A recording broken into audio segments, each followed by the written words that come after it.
If you're a believer, it's really easy to love Moses. He's an amazing, amazing man of God, and really an amazing life.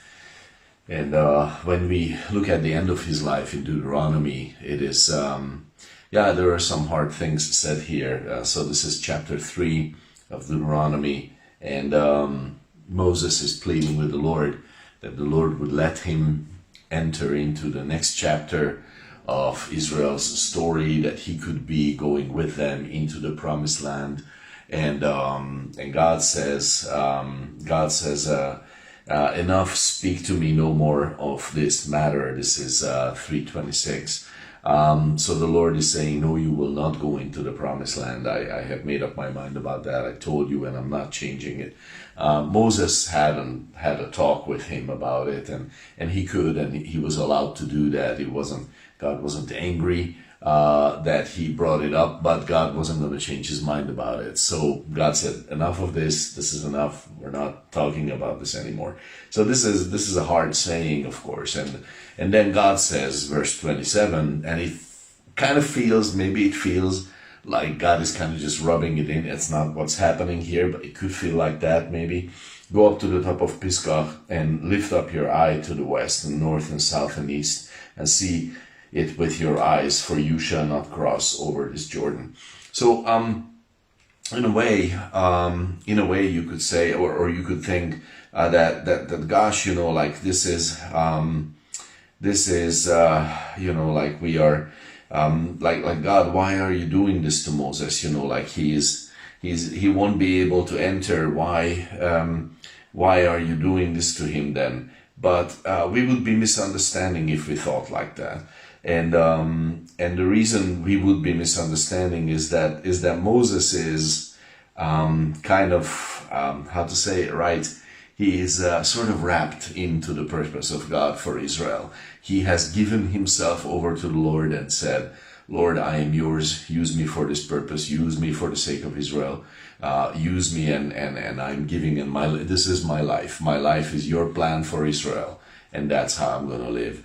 And that is a beautiful thing, and God knows that this is an encouragement to him, actually, because he's one of those people in Hebrews 11:39. These all, having obtained a good report through faith, these received not the promises. So Moses had faith. He had great faith. It says here, received good report through faith.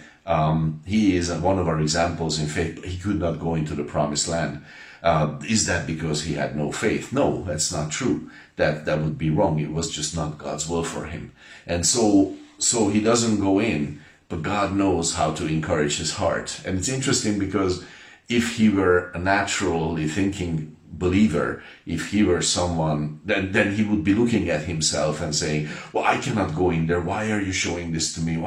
You're just hurting me with this. Why are you? And somehow a believer today could be like this. I don't have everything. Well, obviously, none of us do. But I, as a believer, could be thinking natural and say, Lord, why do I see him riding around in a Maserati? Or why do I see him having 15 kids? And a woman could say the same. Why is her marriage better? Whatever.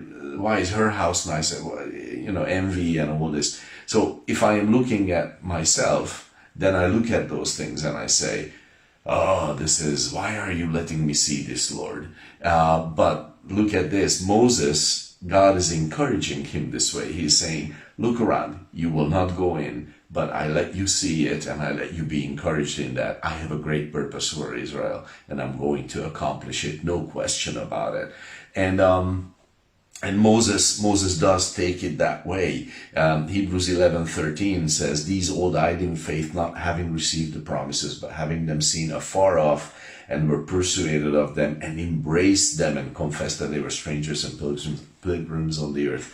So embraced them. Moses loved it. He embraced it, and he was like, yes, this is God's promise for Israel, and he will accomplish his good work. I cannot be part of that chapter, but God's work is going to go forward.